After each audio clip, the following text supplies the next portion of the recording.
नमो वरहंताणं नमो सिद्धाणं नमो वार्याणं नमो अध्यायाणं नमो लोये सवसाहुरं शुद्धात्मान्मनेकान्तं साधुमत्तं मङ्गलं वन्दे सन्दष्टिसिद्ध्यर्थं सन्दष्ट्यर्थप्रकाशकम् मंगलम भगवान वीरो मंगलम गौतम गणी मंगलम कुंद कुंदाद्यो जैन धर्मोस्तु मंगलम सर्वमंगल मंगलम सर्वकल्याणकारकम प्रधानम सर्वधर्माणां जैनम जयतु शासनम मंगलमय मंगलकरण वीतराग विज्ञान नमोताहियाते भये अरहंतादिमहा प्रगटे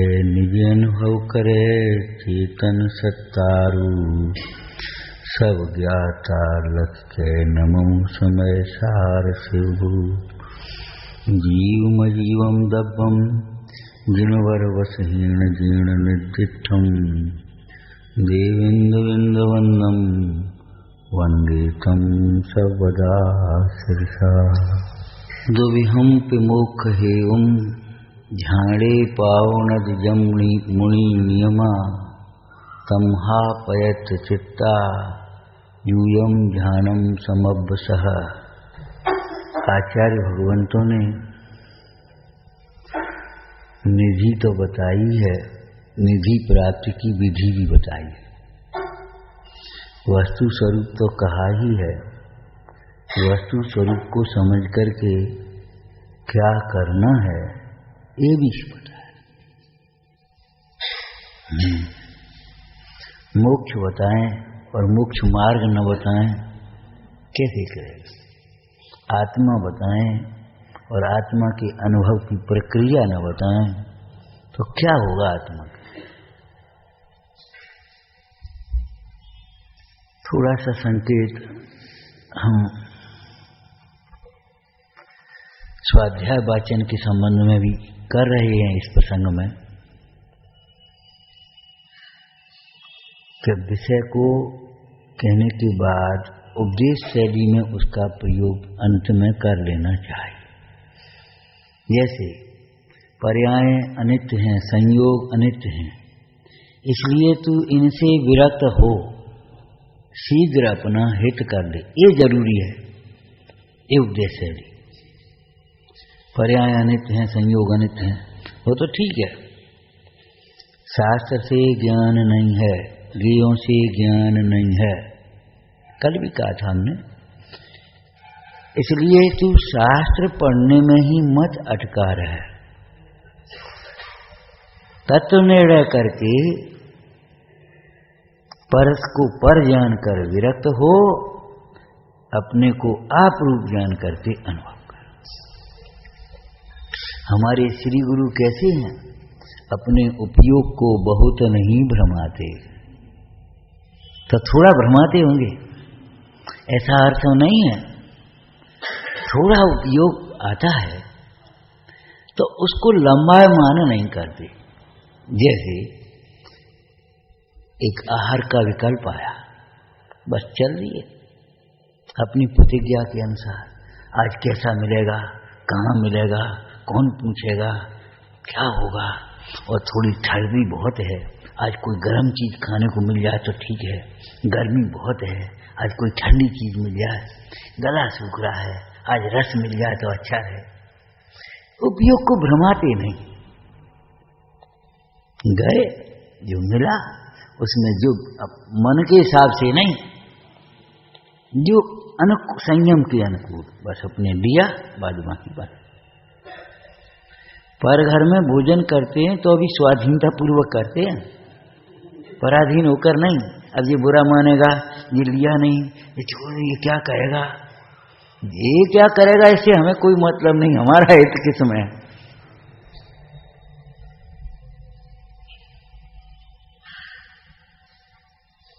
गेयों से ज्ञान नहीं होता, इसलिए तू ज्ञान के लिए गेयों की ओर मत देख।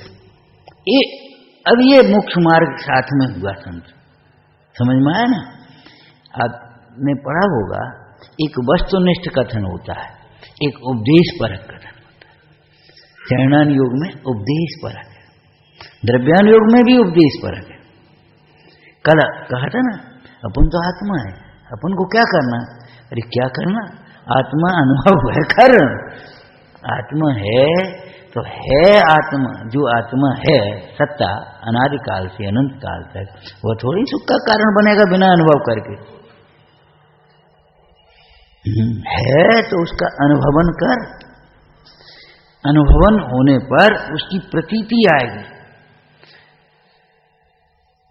श्रद्धानोदित होगा, और अनुभवन होने पर आनंद आएगा, तब फिर भावना भी जागृत होगी, फिर उसी को भाते भाते स्वरूप में एकाग्र होगा।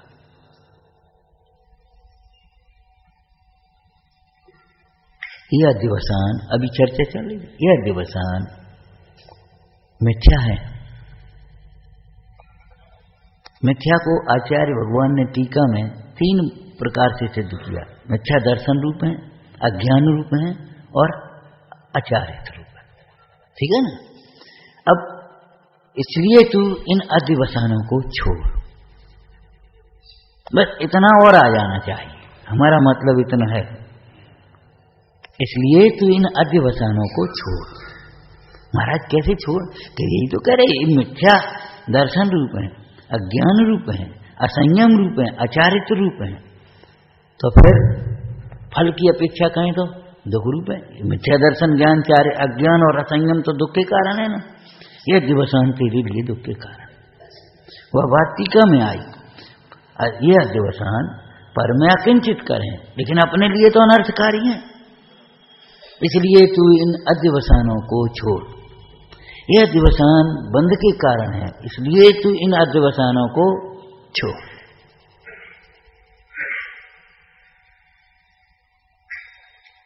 अब आगे तम उपायम विचिंतयेत्। हाँ, कैसे छोड़ें? ये अध्यवसान अनर्थकारी हैं अपने लिए, ये तो हमने जान लिया, लेकिन छोड़ा कैसे इनको? अर्थ पर दृष्टि रखकर, अर्थ माने प्रयोजन पर दृष्टि रखकर, स्वरूप के आश्रय से, भवितव्य का विचार करते हुए, क्रमबद्ध का विचार करते हुए, अपने हित का लक्ष्य कर रखते हुए छोड़े जाएंगे। आप हमसे पूछते हो यह अध्यवसान कैसे छोड़ें? हम आपसे पूछते हैं, चौराहे पर 3 रास्ताओं को छोड़ करके अब एक रास्ता क्यों पकड़ देते? बताओ कैसे छोड़ देते? और कभी कभी तो आप जानते हैं, बढ़िया रोड को छोड़ करके कच्ची रोड की ओर मुड़ जाते। क्या करते हो? कैसे आदमी हो? इतनी सुंदर रोड है, इस पे गिलास का पानी ना हिले, पेट का पानी ना हिले, बैठे चले जाओ।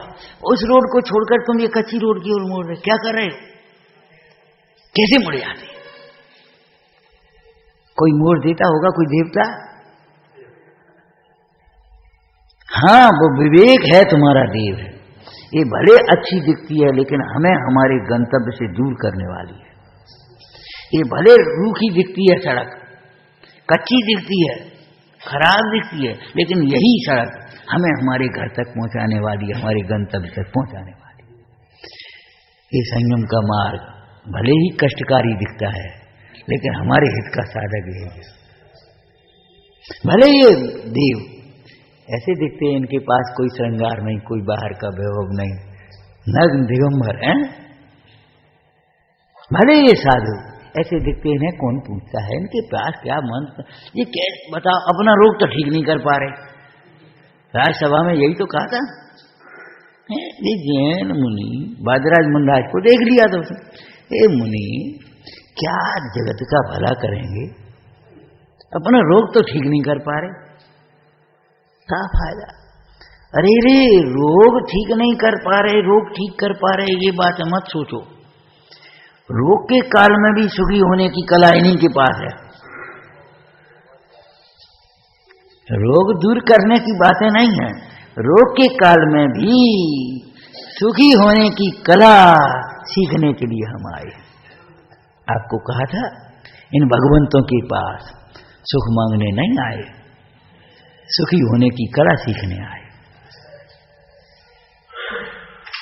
सुख मांगते रहे और सुखी होने की कला नहीं सीखी तो आपने इन भगवंतों का दर्शन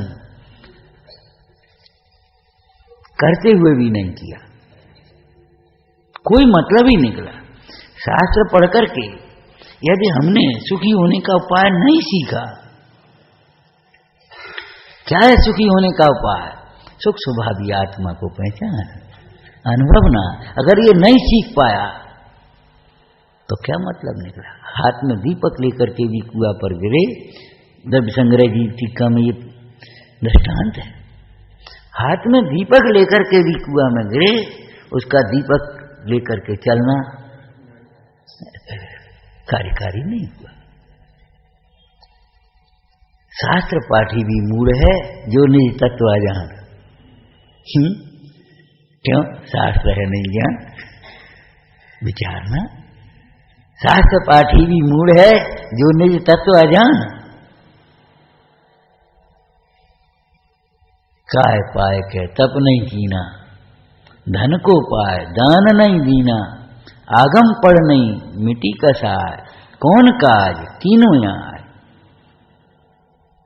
कहां मिटेंगे कसाय, कहां ये मोह टूटेगा?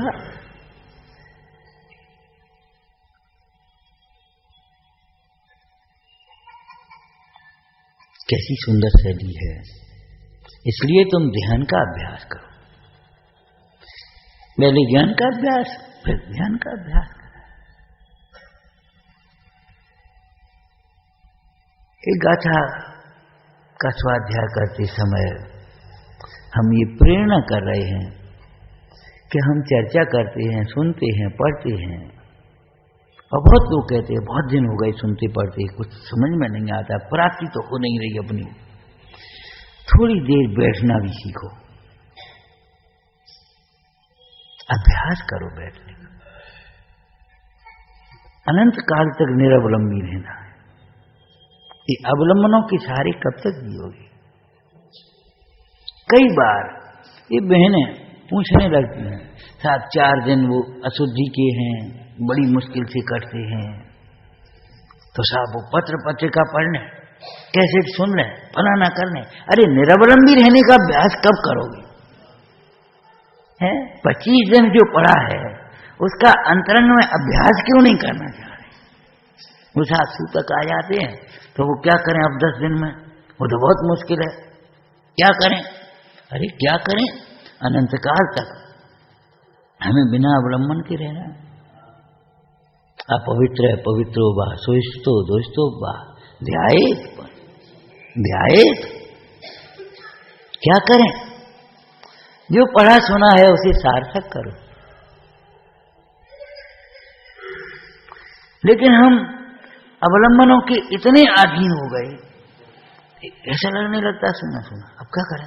दिन नहीं कटता है। तुम्हें दिन काटने की, कर्म काटने की कला नहीं आती।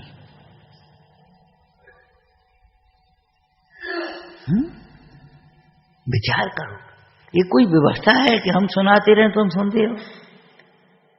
असंभव। वो सिंह का अनुकरण करो। एक दिन मुनिराज का उपदेश मिला, उसके बाद न मंदिर, न साधर्मी, न मुनिराज भी, गुरु कोई नहीं। लेकिन जो अवलंबन है सो है, उसे गुरु तो गए, अहो जितेंद्री गुरु अतीन्द्री गया गुरु दर्शा गए। बस इसके सहारे से रहना।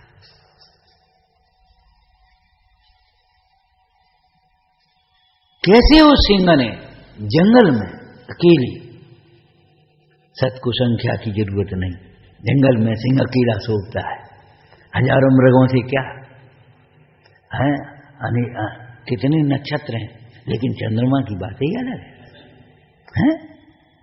हजारों देवों में इंद्र, सत को संख्या की जरूरत नहीं। ऐसे ज्ञानी को कोई अपेक्षा नहीं। अपेक्षा नहीं, ये अनादर सूचक बात नहीं है। साधर्मियों की कोई उपेक्षा करा रहे, ऐसा नहीं समझना है। सत्य को समझते समय सत्य सिद्धांत के लिए, सत्य अपने ज्ञान के लिए कोई हमारे साथ रहे या न रहे, इससे कोई मतलब नहीं। कोई सुख दुख बांटेगा,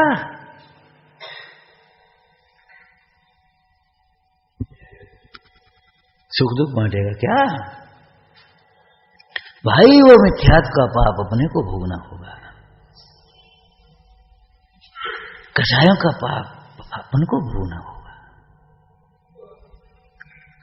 कोई दूसरा बांट नहीं पाएगा। क्यों? दूसरा थोड़ी करा रहा है। जब स्वयं करे तो वो निमित्त है, न करे तो करा सकता। दृष्टांत बोलो, न चले जीव और पुद्गल तो धर्म द्रव्य चला सकता। द्रव्य संग्रह है।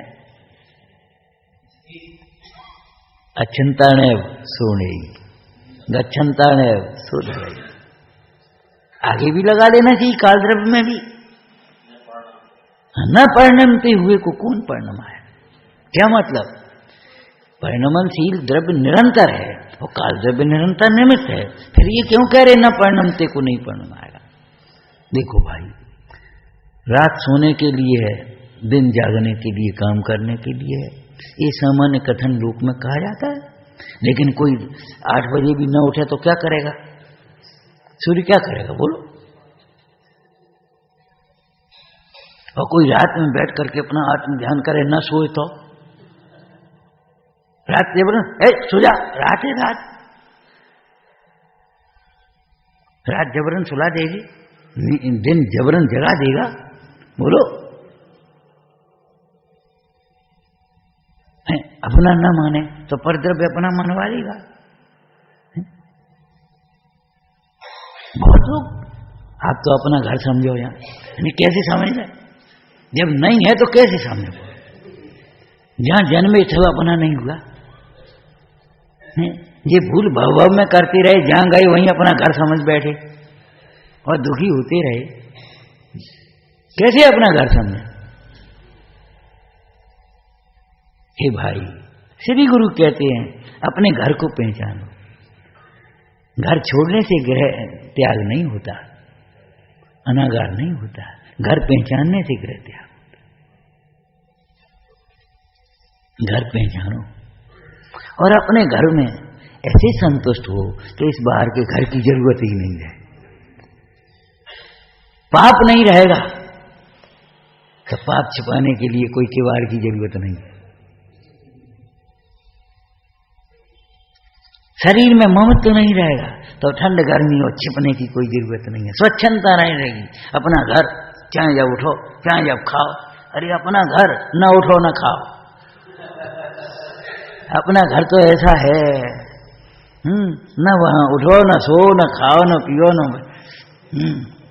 माने स्वच्छंदता के लिए अपना घर बसाना।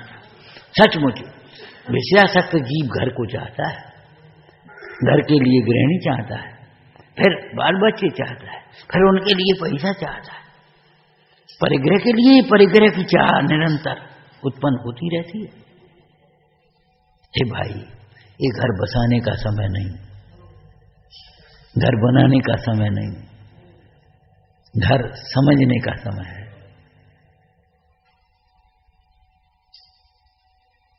ऊपर ऊपर से सच पूछो कहते रहते हैं, लेकिन कई कोई अब वो ये एक कमरा बना लो, एक घर बना लो, एक ऐसा आवास बना लो, आसन। भैया अब छोड़ने का समय है, अब ये बने बनाए छोड़ के जाना है। और अभी स्वतंत्रता है, पर को पर मानने में स्वतंत्र है, पर को अपना मानने में परतंत्र है। अभी हमें जाना है, उठे और चल दिए। भैया ये कमरा बंद करना, कहें नहीं कहें कोई मतलब भी नहीं, उठे और छोड़ के चल दिए। और अपना बना के बाद तब देखना, ताला लगाओगे फिर आके खोलोगे फिर झाड़ अपना करके देखो तब पता पड़ेगी। अरे पर में अपना तो करने का प्रयत्न मत करो। अपना घर बनाना, अरे अपना घर है तो सवेरे कहा था के ऊपर कहा था, ध्यान में भैया, अंतर में स्थिर रहना, बाहर में बिहार। अनियतवासी नियतवासी, अंतर में नियतवासी, सदा काल अपने स्वरूप में रहते हैं, सदा काल अपने स्वरूप में ही रहते हैं, और एक जगह कभी रहते नहीं, और एक जगह एक को छोड़ते नहीं। कैसी अद्भुत है, अद्भुतात् अद्भुतम विजयते है। आत्म वैभव भी अद्भुत है, और आत्म वैभव के जानने वाले भोगने वाले योगियों का जीवन भी अद्भुत है। एक जगह रहते नहीं और एक को छोड़ते नहीं।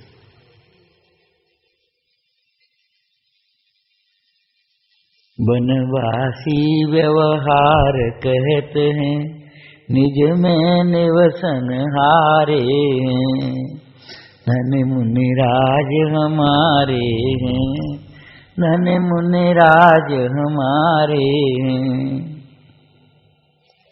नियतवासी के साथ अनियतवासी, अरस के साथ सरस रहना चाहिए।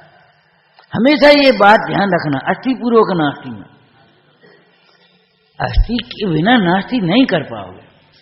जब आपका पेट यहां भरा होगा तब आप नकार कर पाओगे, और नहीं तो ऊपर ऊपर से कहोगे झूठी से मायाचारी से, भूख नहीं है जा करके खा लेंगे, अब अभी नाश्ता कर लिया था, और भीतर ये है 2-4 बार नेकोर कह ली।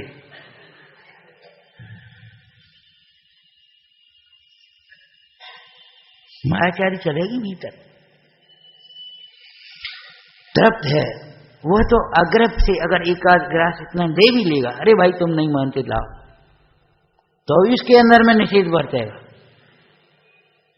अविरत सम्यक दृष्टि के भी निषेध बरतता है, और मिथ्या दृष्टि त्याग होने पर भी निषेध नहीं बरतता। किसके बल पर निषेध करेगा?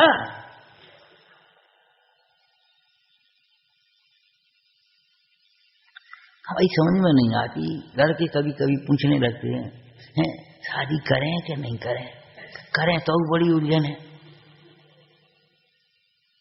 संसार ही बढ़ता है, कुछ उसमें है तो कुछ नहीं। हमें सुना रहे हो है नहीं कुछ, फिर क्या पूछ रहे? हमें पंडिताई करा रहे हो, सुना रहे हो, है तो कुछ नहीं, सब परेशान ही है। इन्हें शादी कर ली भी को सुखी हो गए, समझ में नहीं आता करें कि नहीं करें, ये समझ में नहीं आती। शादी कर मैंने शादी करने वाला कोई सुखी नहीं दिखता है इनको, हैं? और है कुछ है नहीं, कोई मतलब नहीं, बेड़ी है आगे, पराधी नहीं है। अब फिर क्यों पूछते हो करेंगे नहीं करें? क्यों पूछते हो? तुम नहीं पूछ रहे, अंतर का वो राग बैठा ना, वैसा सुख की वासना बैठ रही, वो पूछ रही करें कि न करें, विचार करो। नकार क्यों नहीं आता? नहीं करना। अतीन्द्रिय सुख के स्वाद आए बिना इंद्रिय सुख से विरक्ता किस बल पर होगी? अतीन्द्रिय सुख का स्वाद आए बिना विरक्तता आएगी किस बल पर?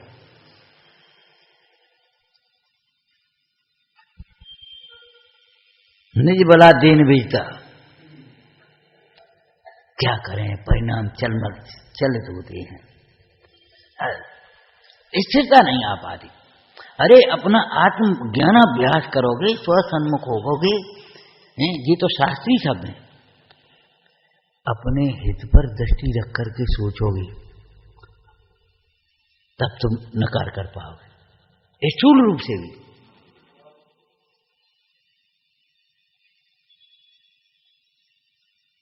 लोग की कहावत है ना, घर छोड़ने के लिए तैयार हुआ तो पूछने लगा स्त्री से, स्त्री तत्वाभ्यासी थी, पूछने लगा घर जैसा, बोले सुनो, घर छोड़े निज घर मिले तो घर छोड़ो कंत, और घर छोड़े घर घर फिरो काहे को भटकन। घर छोड़े घर घर फिरो काहे को भटकन, घर छोड़े, निज घर में रहे, माने निज घर के आश्रय से वो घर छूटे, सार्थक है। विचार करो, ध्यान की प्रेरणा की तात्पर्य है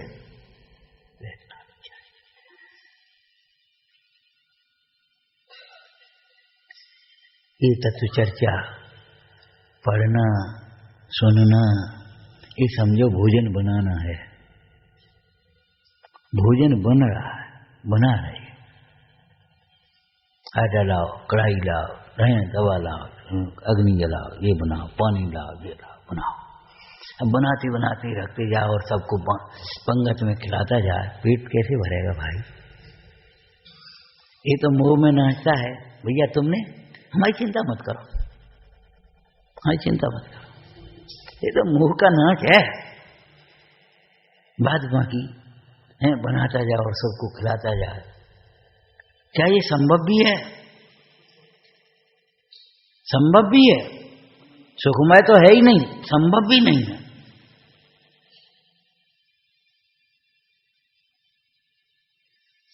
अच्छी तरह भोजन करना सीखे तब अच्छी तरह भोजन करा सकता है। अच्छी तरह भोजन करना नहीं सीखेगा तो अच्छी तरह भोजन करा भी नहीं पाएगा। जो श्रावक संयम पूर्वक संयम की भावना सहित निर्दोष प्रासुक भोजन बनाते हैं और करते हैं यत्नाचार विवेक से, वे ही उन संयमियों को मोक्ष मार्ग के निमित्त भूत योग्य आहार दे पाते।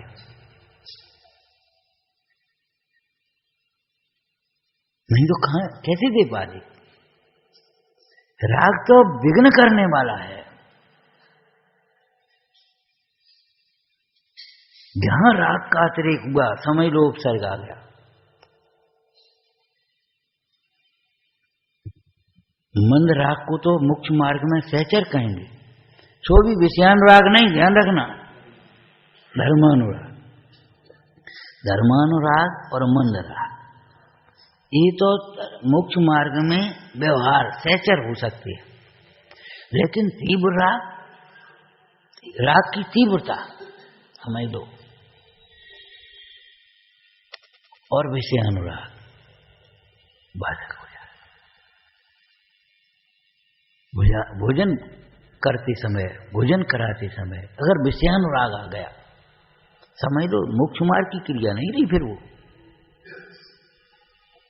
आहारचर्या पूरी स्वाद पर दृष्टि आ गई है। मुंडाज की गोचरी वृत्ति, गवेषणा वृत्ति है, और तुम्हारी ब्राह्मणी वृत्ति, अपूर्ण गर्त वृत्ति, उदराग्न प्रशमन वृत्ति, ये क्यों कहीं गई?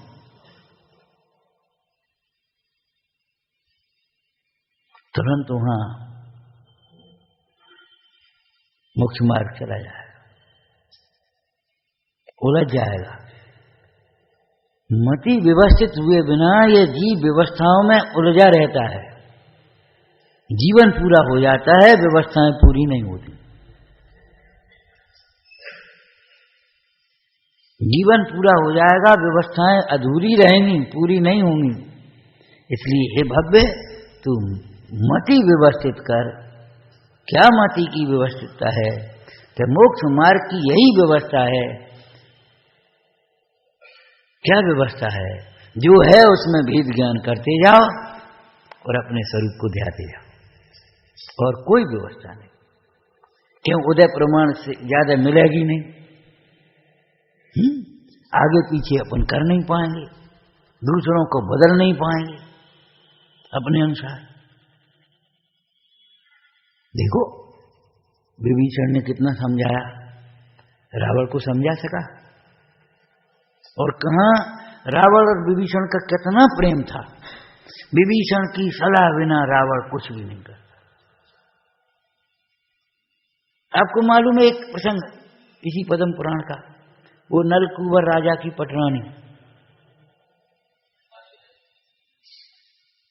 जब राजा रावण दिग्विजय के लिए निकला अपनी, तो नलकूबर राजा के आंगू कोट खिंचा था, मायामयी रावण का बाहर डेरा पड़ा था, और नलकूबर राजा की जो पटरानी उपरम्बा थी, वह पहले से ही कर्म योग से रावण के प्रति अनुरक्त थी। उसने देखा और अपनी दासी को भेज दिया। दासी वहां आई, उसने कहा दशानन से मिलना है, अभी एक उनके हित की बात है। अच्छा, कहा भेजो भाई। उपरंबा की दासी ने दशानन से कहा, नलकुबर राजा की पटरानी उपरंबा आपके बिना दुखी है, आपका समागम चाहती है, ये चाहती। हा, ऐसी पाप की वार्ता मुझसे मत करो। दशानन कान में उंगली एकदम ऐसी पहुंच गई। हा, ऐसी पाप की वार्ता मुझसे मत करो।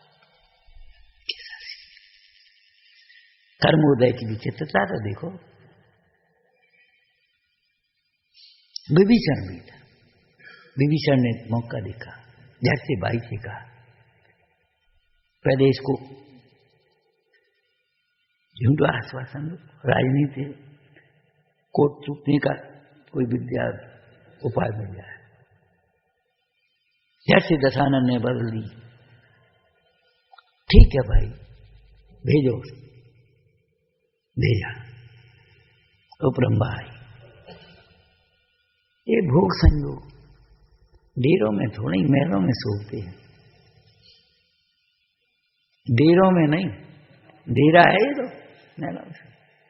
आ गई बातों में, उसने कोट तोड़ने की विद्या बता दी।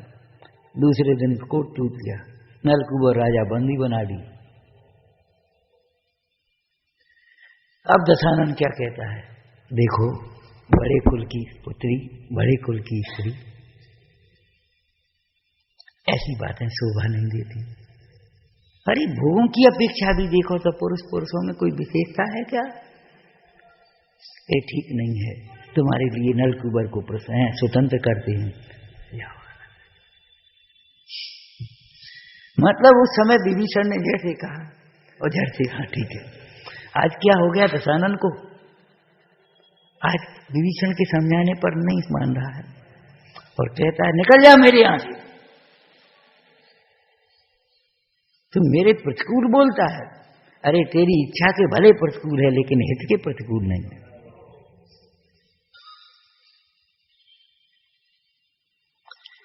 वाणी के विशेषणों में पहले हित लिखा है, फिर मित लिखा है, फिर प्रिय लिखा है। मित बोले मत बनो, हित बोले बनो। पहले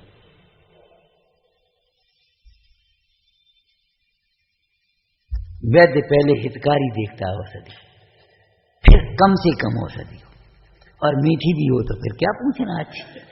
उसको सोचता है मीठी कैसे बनूं, लेकिन पहले हितकारी देखेगा और अच्छा वैद्य हुआ वो कम से कम औषधि देगा। हित मित प्रिय, उल्टे मत चलो, पहले प्रिय। कोई समय बुरा मान जाएगा तो ऐसा तो कोई उपदेश नहीं सबको राजी कर दे। ऐसा उपदेश तो है जो सबके लिए सुखमय है, लेकिन सबकी इच्छा के अनुकूल है ऐसा मत समझना। विभीषण इच्छा के अनुकूल नहीं बोला था, लेकिन रावण के हित के अनुकूल बोला था। हे भाई ये ठीक नहीं है, अपने कुल के लिए कलंक है। तुम तो शीलवान हो, विवेकी हो, राजा हो, न्यायवान हो, ये काम नहीं। मैं चला जाऊंगा सीता को लेकर के राम के पास, सीताराम को ले आऊंगा, ये विग्रह मत करो, ये मत करो, निकल जा। मेरे प्रतिकूल बोलता है।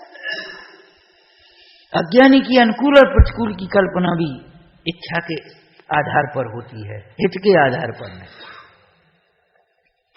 इष्ट अनिष्ट की कल्पनाएं भी अज्ञानी जीव की इच्छा के अनुकूल चलती, इच्छा के आधार से चलती। जो इच्छा के अनुकूल है उसे इष्ट मानता है, इसीलिए स्त्री पुत्र कुटुंब आदि इष्ट लगते हैं। इच्छा के अनुकूल जो बोलता है वो इष्ट लगता है, इच्छा के प्रतिकूल हो वो अनिष्ट लगता है। जबकि राग में फंसाता है, राग को प्रेरता है, राग को पोषता है, वह अनिष्ट है। और राग से भी न्यायिक भाव को बताते हैं, राग से भिन्न गायक भाव की आराधना में प्रेरित करते हैं, राग से छुड़ाते हैं। इष्ट तो वे हैं, पंच परमेष्टि देव तुम मेरे इष्ट हो। ये तो ठगों की टोली है, लेकिन अज्ञानी को वे इष्ट लगते हैं। सुंदर दृष्टांत दिया, कंजूस को है उपदेश देने, दान का उपदेश देने वाला ऐसा लगता है आएगा ही कछु मांगेंगे, ये आएगा चंदा भाई। अरे भैया, दान का उपदेश तुझे तेरे कल्याण के लिए दे रहे हैं, तुझे परिग्रह रूपी कीचड़ से निकालने के लिए दे रहे हैं। तुम ये मत सोचो हम दान नहीं करेंगे तो ये बाहर की व्यवस्थाएं कैसे बनेंगी, ये शिविर कैसे लगेंगे, ये मंदिर कैसे चलेंगे, ये मंदिर कैसे बनाएंगे, ये मत सोचना। तुम तो ये सोचो अगर हम दान नहीं देंगे तो बहुवार हम परिग्रह में डूब कर कहां जाएंगे। नाव में पानी भरे तो उलीचना किसी पर एहसान नहीं है, अपने हित की बात है, अपने हित की बात है, मजबूरी नहीं है। मजबूरी भैया अब उलीचने पड़ेगा, अब क्या करेंगे, 4 जने कह रहेगा क्या है? ये अपनी छत पर पानी भर रहा है, अब जा उलीचने पड़े, 4 जने कह रहे तो क्या नहीं पड़े? नहीं नहीं, जरूरी है, नहीं तो छत गिर जाएगी। पहले बहुत ऐसी चर्चा मतलब होती रहती थी। पंडित जी आए तो क्षेत्र के प्रचारक वगैरह आते थे, वैसे हाँ कुछ चंदा वाले आए हुए, एक साइकोलॉजी सी बन जाती थी।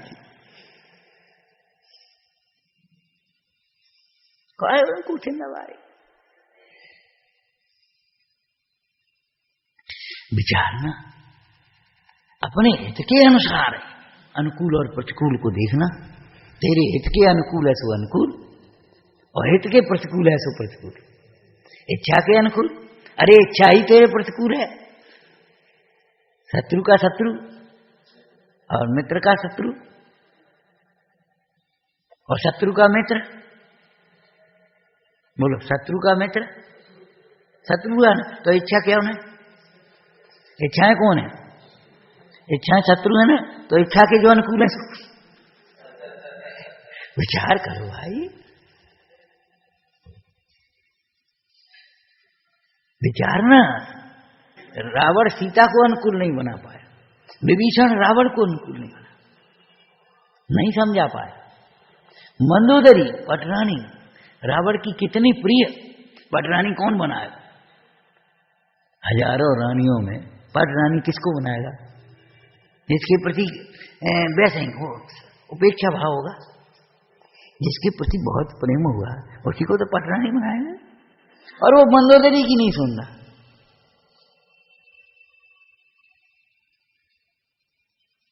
धिक्कार है। धिक्ताम च तम च मदनम च इमाम च माम च।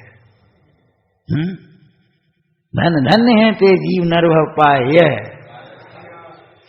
देखो, उधर धिक्कार कहा, इधर धन्य कहा। धन्य यह है समझ सुबुद्धि जगोतम, धन्य है धीरज धारी, ऐसी संपत्ति पाई तिन्ने। बोलो पाई के छोड़ी, ऐसी संपत्ति तो शुभम को भी मिली थी। शुभम चक्रवर्ती, उसकी गाथा क्यों नहीं गा रहे?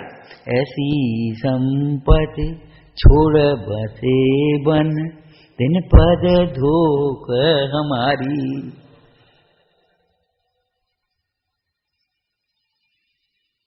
कितनी बार धन्य लिखा? धन्य है समझ सुबुद्धि जगोतम, धन्य है धीरज धारी।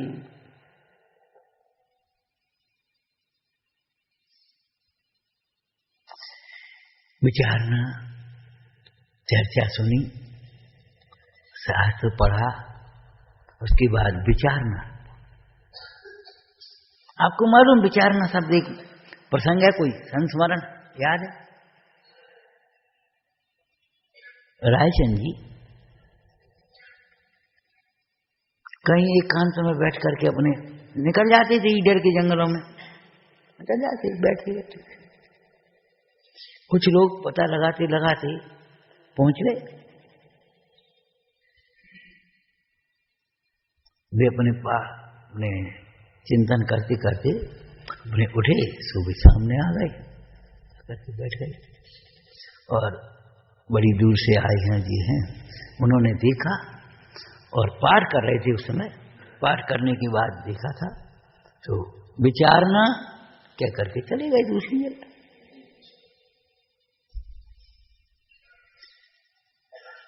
कछु कही नहीं कि सब तो कह दी, जो हम पढ़ रहे थे अभी तुम सुन रहे थे ना, विचारना गमा मत देना। भैया ये चश्मा ले अच्छी तरह ले जाइए, गिरा मंदिर, एक छोटी सी चीज को भी एक संभाल के ले जाइए। इसको तुम जो ही गिरा देंगे, हिरा दो हीरा ककरन में।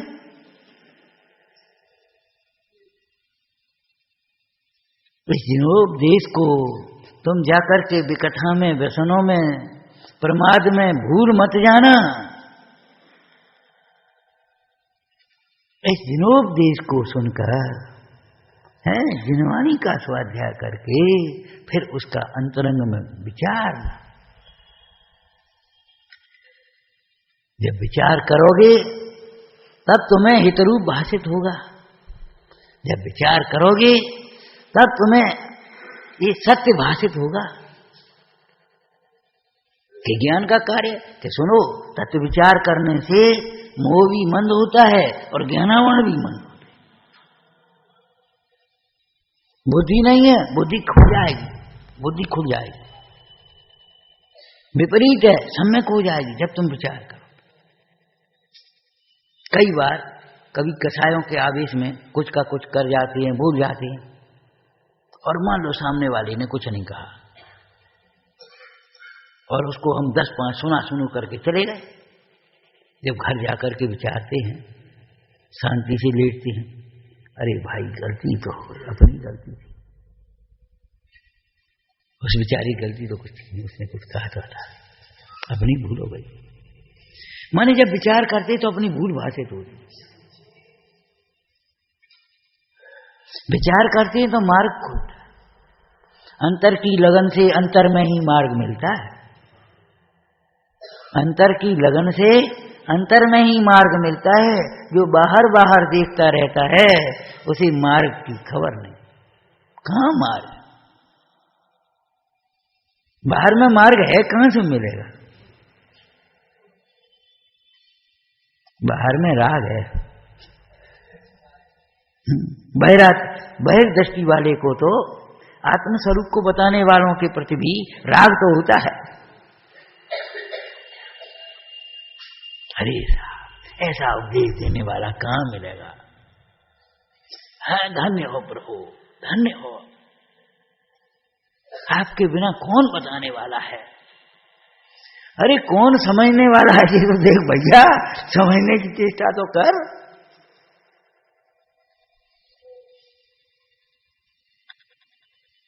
भगवंत मार्ग दिखा रहे हैं, गुरु मार्ग बता रहे हैं, लेकिन किसके लिए? सार्थक का। लौकिक में शिक्षा के बाद जब दीक्षांत समारोह बोल देते हैं उसको, है तो शिक्षांत समारोह, दीक्षा कहां अभी उसकी? लेकिन ध्यान रखना, शिक्षा बिना दीक्षा के नहीं चलती। सवेरे का वाक्य बोलो, अनुशासन बिना शिक्षा कहां? विद्यालय में केवल किताबों की पढ़ाई नहीं सीखता है, अनुशासन सीखता है, बड़ों की विनय सीखता है, प्रमाद का त्याग सीखता है, स्वावलंबन सीखता है, सेवा सीखता है, कष्ट सहिष्णु सीखता है, देशभक्ति सीखता है। लौकिक की बातें हो माने विद्यालय का मतलब ये थोड़ी किताबें रटनी, घर ही पढ़ लेंगे। यहां बैठ करके सुनना अलग बात है, घर पर बैठ करके अपने पढ़ते रहना, पढ़ लेना अलग बात है। वहां आप शब्दार्थ सीख सकते हो, कर सकते हो, लेकिन उसका भाव, प्रयोजन, प्रयोग पद्धति कैसे मिले? कहा था ना, जैन दर्शन की पढ़ाई विद्यालयों में हो सकती है, लेकिन जिन धर्म को तो धर्मात्माओं के चरणों में ही सीखा जाता।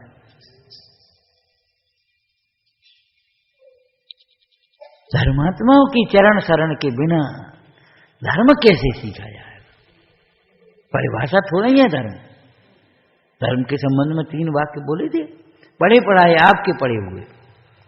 धर्म परिभाषा नहीं, धर्म परंपरा नहीं, स्वपरिचित साधना है। तीसरा बोलो, धर्म घंटे 2 घंटे की रूढ़ी की क्रिया नहीं, धर्म निरंतर चलने वाली विशुद्धता है। हमने 1 घंटे बैठ करके अपने पूजा कर ली, धर्म हो गया। आध घंटे अपना माला फेर ली, तो धर्म हो गया। धर्म घंटे 2 घंटे की या कोई दिन 2 दिन का आयोजन नहीं है। धर्म अंतर की शुद्ध परिणति। धर्म तो आत्मा का स्वभाव है। जब आत्मा अपने को पहचान कर रत्नत्रय रूप परिणमित होवे, 10 लक्षण रूप परिणमित होवे, तब मंदिर तीर्थ ये सब धर्म के निमित्त हैं, धर्म रूप कहे जाएंगे। उसका शास्त्र पढ़ना भी धर्म की क्रिया कही जाएगी।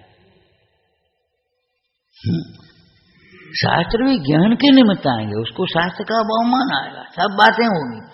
लेकिन बस ये बात, बहुमान होना अलग बात है और अटकना अलग बात है। कोई भूले को मार्ग बताए, बीमार को इलाज बताए और ठीक हो जाए, बहुमान नहीं आएगा। लेकिन बहुमान का मतलब ये थोड़ी है कि हम आपको नहीं छोड़ेंगे। ज्ञानी जन किए गए उपकार को नहीं भूलते, उपकार को नहीं भूलते। उपकारी को, ये उपचार है कि उपकार को नहीं भूलें तो उपकारी का भी प्रसंग प्रसंग पे याद आती है। लेकिन उपकारी को नहीं भूलें, कैसे बनेगी बात? कैसे बनेगी? उन्हीं को पकड़े रहेंगे, उन्हीं को पकड़े रहेंगे क्या? रास्ता लो। हे गुरु, आपने हमें आत्मा बताया, हम आपको कैसे छोड़ सकते हैं? नहीं छोड़ सकते तो आत्मा नहीं पा सकते।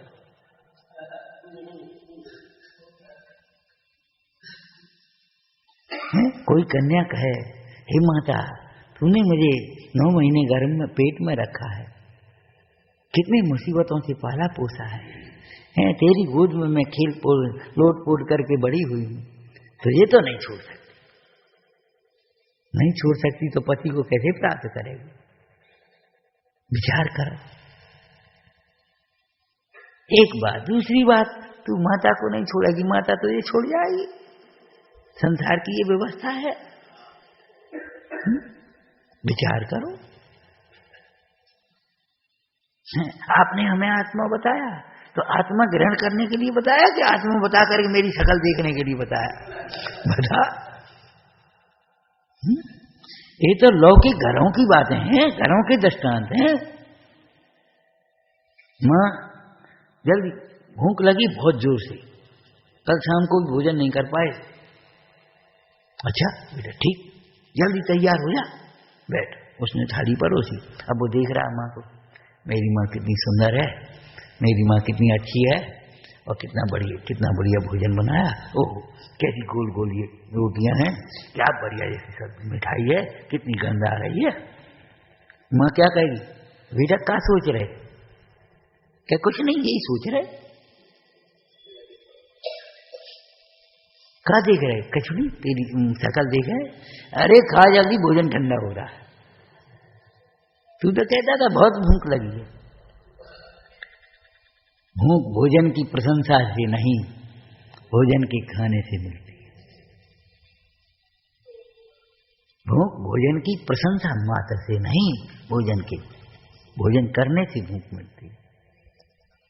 ये लौकिक कथन है। भोजन करने से भूख नहीं मिटती, स्वरूप की आराधना से। भोजन करते करते किसकी भूख मिटी है भाई? सुनते सुनते कौन तृप्त हुआ? शायद दोपहर में भी एक दृष्टांत दिया था शायद आपने।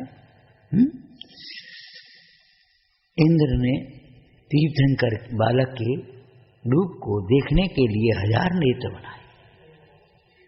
1000 नेत्र विक्रिया से बनाए और तीर्थंकर बालक का रूप देखता, तो भी ग्रंथकार कहते हैं वह तृप्त नहीं हुआ।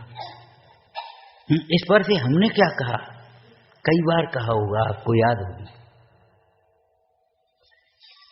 का देख देख के तरफ तो ऊंचा दो, बाहर में देखो तो तीर्थंकर जैसा रूप नहीं है, ये शकल का है। 2 दिन रोटी नहीं मिले तो शकल कुमला जाएगी, कोई दम है इनमें। 2 दिन अगर बुखार आ जाता है तो शकल कैसी हो जाती, जरा गर्मी ज्यादा हो जाता तो बाहर शकल कुमला जाएगी। तीर्थंकर बालक जैसा तो रूप नहीं है, 1000 नेत्र बना सकता नहीं है, काय को मर रहे, क्या देख देख करके तृप्त हो।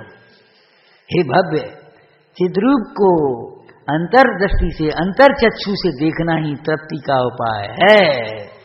बाहर के रूपों को तू 1000 नेत्रों से भी देखेगा तो भी तृप्त हो सकेगा, ये असंभव है। ये प्रयत्न तेरा, क्या तू देख देख करके तृप्त होना चाहता है, तेरा उपाय झूठा है। अरे पापी, भगवंतों के सामने खड़े होकर के भी तू ऐसे देख लेता है।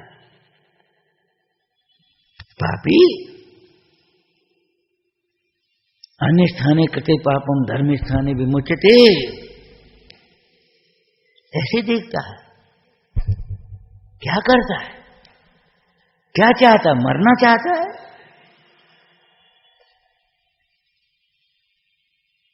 विचारना, ज्ञेयों को जानने की इच्छा, पहला दुख।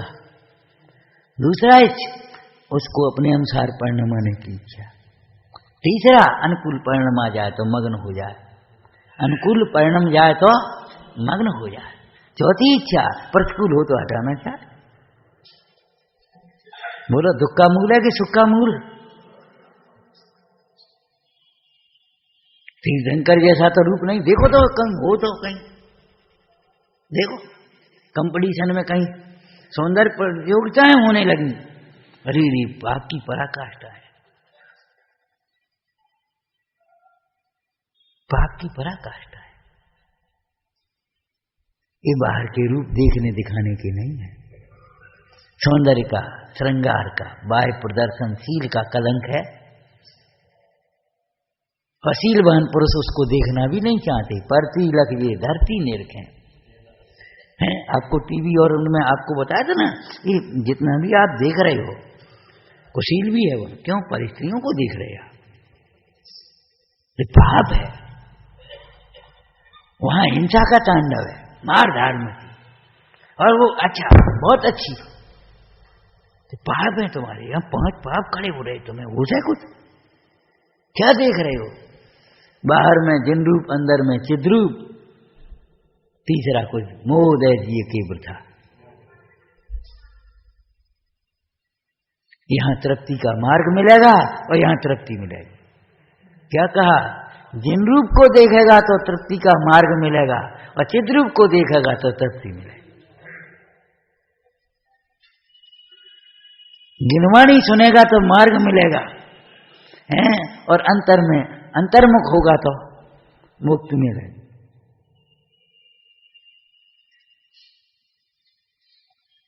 इसलिए चर्चा भी परे आवश्यक है, हम ये नहीं कह रहे आवश्यक है, लेकिन पर्याप्त नहीं है, पर्याप्त नहीं है, उसका प्रयोग होना चाहिए। क्षयोपशम, विशुद्धि, फिर द्वेषना, 3 आती है। उसके बाद फिर प्रायोग्य, उसका प्रयोग करो। प्रायोग्य शब्द जो है ना, एक तरह प्रयोग से ही बन गया, ये समझ लेना। जब वह सुनी हुई देशना को समझकर उसका प्रयोग करता है, प्रयोग कैसे किया जाएगा? अगर न अंतरंग में बारंबार विचारता है, और द्रव्य संग्रहकार तो आगे और बहुत सुंदर कहेंगे। क्या करते हो? मां चित्त है, मां जंप है, मां चिंता है। लौकिक में भी कोई कार्य होता है ना, तुम फालतू मत सोचो, ज्यादा सोचो मत, तुम तो करो लग गया, तुम तो हाँ करो, अब विचार कर, अब विचार नहीं, आप तो हाँ कर दिए।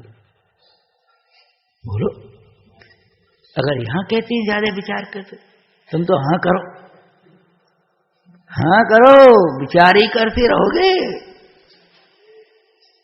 बड़ी सुंदर एक चर्चा आई है, आपको मालूम है? वरांग चरित्र में, जो कई बार हम कह चुके आप, वरांग चरित्र में आइए। वरांग कुमार को जब वैराग्य हुआ, वो पूरा प्रसंग अभी नहीं बताएंगे, आज के प्रसंग का बता रहे। तो दीक्षा लेकर के चल दिया। जब दीक्षा लेकर के वरांग कुमार चल रही है, तो नगर में जगह जगह कोई फूल बरसा रहा है,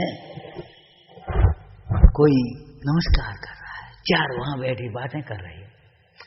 देखो देखो ये कुमार को क्या हो गया, कैसा राज छोड़ करके जा रहा है, हाय हाय इसका कितना कोमल शरीर है, वहां कैसे जंगल में रहेगा, भूख प्यास ठंड गर्मी में कैसे सहेगा। तीसरा बोला, अरे आत्मा के आश्रय से बड़ी शरण, इसको वैराग्य हुआ। वैरागी के लिए क्या है? वैरागी के लिए तो सब परिचय खेल है, इनमें कोई धर्म नहीं है। ऐसी चर्चा, अरे भाई करने लायक तो यही है। अरे धिक्कार है, देखो जरा सा लड़का दीक्षा लेकर के जा रहा है, हे भगवान हमारा भी कब ऐसा दिन आए। आगे एक चर्चा आई बहुत सुंदर, कुछ लोग खड़े थे, बोले देखो ये वरांग कुमार दीक्षा लेकर के जा रहा है और हमका हाथ पे हाथ धरे यहीं बैठे रहेंगे, चलो अपन भी। और भी वरांग कुमार के साथ दीक्षा लेकर के चल दिए। ये वरांग कुमार दीक्षा लेकर के जाता और हमका हाथ पे हाथ धरे यहीं बैठे रहे, अच्छा ही अच्छा कहते रहेंगे। आपने पढ़ा था इसमें, प्रवचन सार जी ने वाचन किया था। पूछना इसलिए नहीं है कि मने कर दें तो बहाना मिल जाए, हमारी तो बहुत इच्छा थी, पिताजी मने कर रहे, अब क्या करें, अम्मा मने करें, जैसे जी इतनी आज्ञा पालक हो सब अम्मा की मानते ही हो। अपनी इच्छाओं की पूर्ति में अम्मा की और पिताजी की नहीं मानेंगे, अपनी मेहनतता दिखाना चाहता है दूसरे के बहाना बना करके। कपट न कीजिए कोई, बहाना न कहिए कोई, मोक्ष मार्ग में बहाने मत बनाओ।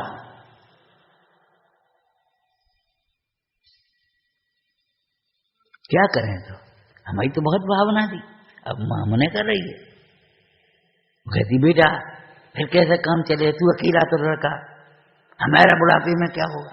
अच्छा तो मां से पूछ, मां ये तू बोल रही है कि राग बोल रहा है?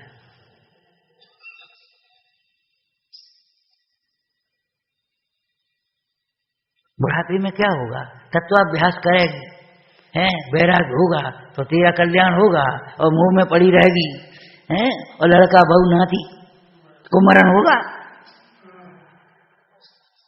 हे मां इस वैराग के मार्ग पर आएगी तो तेरा कल्याण होगा, अगर इस मोह में मुझे रोकेगी और बाल बच्चों बहुओं में नातियों में पड़ी रहेगी तो कुमरण और हो जाएगा, क्या होगा। बात तो सच्ची ये है, विचारना तीर्थंकर बालक भी अकेले होते हैं, अकेले ही तो होते हैं अपने माता पिता के। जब माता रोक रही है तो क्या कह रहे हैं, वीर कुमार हैं, वर्धमान कुमार क्या कह रहे हैं, मां ये तू नहीं कह रही, तू नहीं कह रही, राग बोल रहा है तेरा, तू नहीं जानती ये तीर्थंकर संसार बढ़ाने के लिए थोड़ी आए।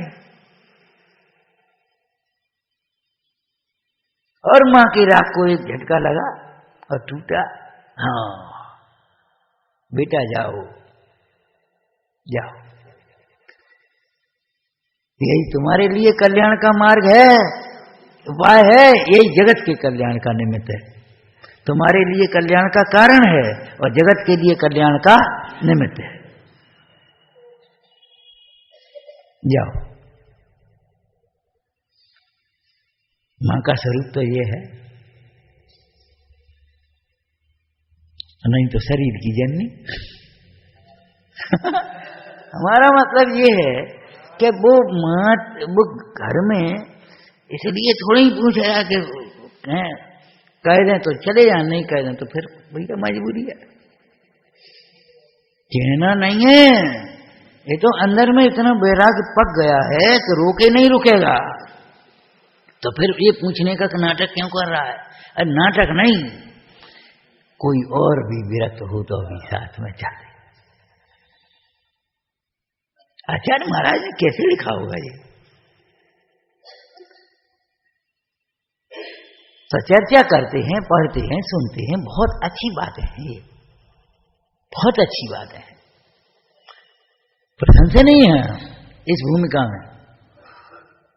धन्य है जो स्वानुभव की बात भी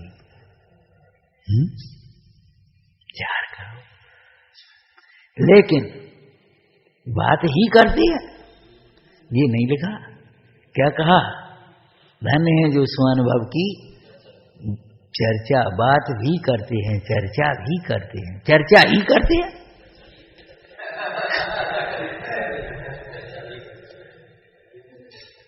सोचो सोचो, समझो, विचार करो,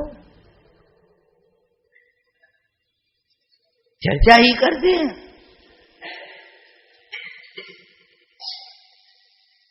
क्या चर्चा भी करते हैं? तो भी में और कुछ होगा अनुक्त, वो अनुक्त क्या है ये बताओ। सवेरे कहा था जैन दर्शन सर्वथावादी है ही नहीं। सर्वथा माना जाए तो एकांत मत ऐसे ही तो खड़े होते हैं, सर्वथा कर्ता मान लिया जाए तो भी एक मत एकांत मिथ्यात्व का है कि नहीं? तो फिर लिखा क्यों सर्वथा? कि भाई सर्वथा उस विविक्षा को पूर्णता से पकड़ने के लिए है, बाद बाकी सर्वथा नहीं है। वहां हमारे ज्ञान में है वो अकर्तापना के साथ कर्तृत्व। और सुनो, परद्रव्य के साथ कर्ता कर्म संबंध नहीं है, लेकिन निमित्त निमित्त हमारे ज्ञान में है। हम जानते हैं परद्रव्य कर्ता नहीं है, तो अभी कुंद कुंद स्वामी का बड़ा उपकार है जो हमें ये ग्रंथ लिखे। धर्म तीर्थ के कर्ता, तीर्थ प्रणेता। विचार करो, हम उसको जानते हैं, ऐसा नहीं है, सर्वथा नहीं मान रहे हम, लेकिन फिर क्यों कह रहे हैं सर्वथा? इसलिए कह रहे हैं कि भाई तो उसमें ढीलापन करने की बात नहीं है। हाँ, करता भी है दोनों ही है, ठीक है ठीक है ठीक है, बिना जाने बूझे, जैसे वो है तुम्हारे प्रसिद्ध दृष्टांत में पढ़े सुने में। हाँ हाँ, हमें मालूम है तुम्हारे बच्ची भी हुई, बच्चे भी हुए हैं और बच्चे नहीं है, ये तुम्हारी समस्या जरा अलग है। भले आदमी जरा से में मुंह घूम गया, पता ही नहीं कुछ। क्या पता है तुझे? न बच्चे हुए न बच्चियां हुई हैं, और कह रहा है बच्चे भी हुए हैं, बच्ची, हमें सब पता है और कोई देवी का प्रकोप है। सत्य की खोज में पढ़ा होगा, पढ़ा है। हाँ हाँ, ऐसे करता भी है भैया, हमें सब मालूम, ठीक है। ऐसा करता नहीं है। एकस्य कर्ता न तथा परस्य स्थिति द्वावित पक्षपात हो, यह तत्ववेदी चित पक्षपात है, तस्यास्त नित्यम खल चित्त देवा। हे भाई, उपदेश क्या है आचार्य महाराज का? ज्ञान का, ध्यान का अभ्यास का। इसी के लिए तो सारा काम है। लौकिक में भी देखो, चंचल पानी में अपनी शकल नहीं दिखेगी, चंचल उपयोग में एकाग्रता चाहिए। एकाग्रता, ये तो परम एकाग्रता है ध्यान की तो, लेकिन व्यवहार में भी एकाग्रता से पढ़ो, एकाग्रता से सुनो। तुम्हारा उपयोग अगर इधर उधर होगा तो नहीं सुन पाओगे तुम। तुम्हारे मन में और कोई विकल्प चलेंगे तो ये नहीं समझ में आएगा। और होता है अगर इधर उधर उपयोग होते हैं, क्या काम में, हम झटका सा लगता है, वो हम ध्यान नहीं रहो, जरा कुछ और सोचने लगे। इसलिए लिखा है, और सब दुख द्वंद मिटावो रुचि लावो जिन आगम ओरी। काय सुनो भव मन थिरान। अरे सुनेंगे तब थिरता होगी वो अलग बात है, लेकिन पहले मन थिरान। जहां जिस विविक्षा की आवश्यकता है वहां उस विविक्षा को लगाकर अपने हित के मार्ग में बढ़ना भाई, नीचे मत गिरना। ऊंचली दशाते मत गिरो अधोधरनी, ऊपर चढ़ने के लिए उपदेश है। ध्यान का अभ्यास करो। देखो यही तो हम कहते हैं, ये सुनते हैं नहीं, बस चर्चा से करते हैं। ध्यान का अभ्यास किया करो, ध्यान बिना कुछ नहीं होता। अरे जिस ध्यान से मोक्ष होता है वह ध्यान ज्ञान के बिना नहीं होता। वो थे तुम्हें बोले साहब ध्यान, कहा भैया निर्णय पूर्वक ध्यान करना हो, तत्व निर्णय करो, उसके बाद ध्यान का। साक्षात्कार तो चाहिए, हम कब कहते नहीं चाहिए? तुम्हारे भीतर का पाप बोला होगा। चारित्र चाहिए, चारित्र बिना मोक्ष नहीं होता। ये कहकर के तुम क्या ज्ञान का निरर्थकता कहना चाहते हो? सुनो, जिस चारित्र बिना मोक्ष नहीं होता वह चारित्र सम्यक दर्शन सम्यक ज्ञान के बिना नहीं होता। जिस ध्यान से कर्म का नाश होता है वह ध्यान ज्ञान बिना नहीं होता। ज्ञान बिना का ध्यान तरंग रूप है या परमाद रूप है, सुषुप्तावस्था रूप है, कुछ नहीं है। अरे शिविर लगा सकते हैं कि नहीं लगा सकते? ध्यान की विधि बता सकते हैं? ध्यान कराएगा कौन? अरे ज्ञान के भी शिविर लगा सकते हो? हम पूछते हैं। अरे ज्ञान की प्रक्रिया ही तो बता सकते हो। बाद बाकी अनुभव करने के लिए तो भाई स्वयं को बैठना होगा, स्वयं ही ज्ञान करेगा तो कर पाएगा, नहीं करेगा तो कौन कर पाएगा। देखो शिविरों में तो शिक्षा होती है, शिविरों में तो शिक्षा होती है, चाहे ज्ञान की हो चाहे ध्यान की हो। ध्याता का स्वरूप बताएंगे, ध्यान का स्वरूप बताएंगे, ध्यान के भेद प्रभेद बताएंगे, ध्यान का फल बताएंगे, ध्यान की मुद्रा बताएंगे, ध्यान के आसन बता देंगे, हैं? ध्यान के में रखने योग्य सावधानियां बताएंगे, बाहर से बताएंगे। फिर ध्यान का ध्येय विषय बताएंगे, बताएंगे ना। अब कहा अब करो हम बोलो, अब हम क्या करें? और ये मतलब ध्यान का भी ज्ञान ही करें, ध्यान का भी ज्ञान कराएंगे, ध्यान की उपयोगिता बताएंगे। भाई किया है यार, देखो आचार्य देव ने क्या किया बताओ, और ध्यान करके बता रहे, ध्यान स्वयं करके बता रहे।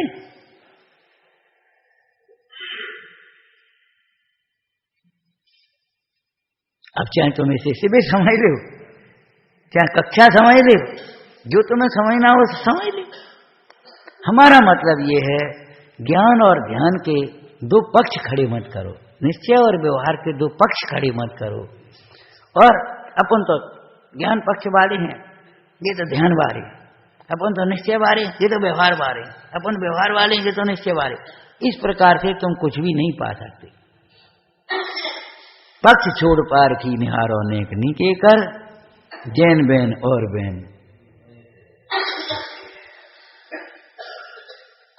सम्यक ज्ञानी हो बहुत दृढ़ चारित्र लिए, फिर उसके भेद कहे, फिर पीछे से ध्यान दे। परम पैनी सुबुत छैनी, देखो आगे चला लो, यहां भी यही आया। पहले द्रव्य गुण पर्याय को समझो, तत्वों को समझो, सामान्य विशेष को समझो, मोक्ष मार्ग में लगो। फिर मोक्ष मार्ग की प्राप्ति के लिए एकाग्रता का अभ्यास करो। ध्यान का अभ्यास माने एकाग्रता का अभ्यास।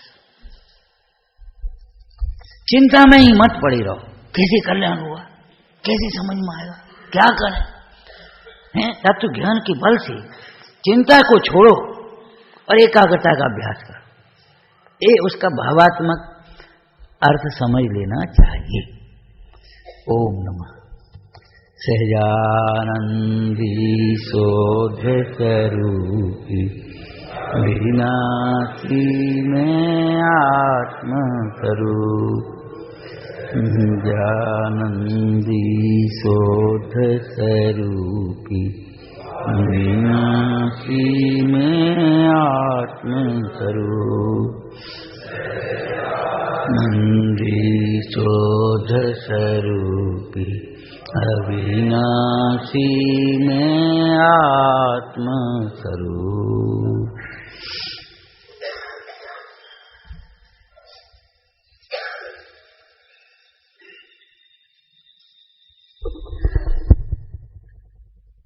दिन मत काटो, कर्म काटने की कला सीखना चाहिए। अपने हित के अनुसार अनुकूल प्रतिकूल मानना, इच्छा के अनुसार अनुकूल और प्रतिकूल मत मानना। जिन रूप को देखने से तृप्ति का मार्ग मिलता है, चिद्रूप को देखने से तृप्ति मिलती है। ऐसे मांगलिक वचन हमारा आप सभी ने सुने। मुमुक्षु सम्मेलन का विषय है। इसमें मोक्ष की पात्रता, मोक्ष का स्वरूप, उदारता, अंतरंग, मोक्ष का बहिरंग, इन बिंदुओं के ऊपर यहाँ पर चर्चा हो। वक्ता लोग एक एक विषय को लें जिससे रिपीटेशन भी नहीं हो, थोड़े शब्दों में और अधिक से अधिक अपनी को लाभ मिल सके विचारों का, और एक शैली को कम प्रयोग करें। शब्दावली हमें मोक्षु के पना कैसे होता है, पात्रता क्या होती है, इस तरह की शैली से मतलब माने प्रश्न 10 खड़े होते जाएं और उत्तर एक भी न मिल पाए। हमें समझना चाहिए हम मोक्षु कैसे कहलाएंगे, कब कहलाएंगे। अब मतलब कोई मतलब ही नहीं होता 4 वाक्यों का। जिसे संसार भोगों की अभिलाषा नहीं है, मात्र मोक्ष रूप ही हितरूप भाषा है, ऐसा समझने से जिसे मोक्ष की अभिलाषा हुई उसे व्यवहार से मुमुक्षु कहते हैं। एक भी प्रश्न करने की जरूरत नहीं, आपको सारे प्रश्न का उत्तर आ जाए। जो मुक्ति के लिए एकमात्र अपने स्वरूप की ही अभिलाषा करता है, स्वरूप के आश्रय से मुक्ति होती है। खत्म हो गई बात। किसके आश्रय से मुक्ति होगी, कौन बताएगा? ये भाषणबाजी मत करना भाई। हमारा मतलब इस तरह की शैलियां बहुत चल रही हैं। हमको देखो भाई, अपना समय कीमती है। कैसी ठंड में कैसे बैठे हैं, हंसने की बात नहीं है। मतलब एक साहित्यकारों के बारे में तो लिखा है, आदि मात्रा का अगर लाघव हो जाए तो पुत्र जन्म जैसा उत्सव होता है।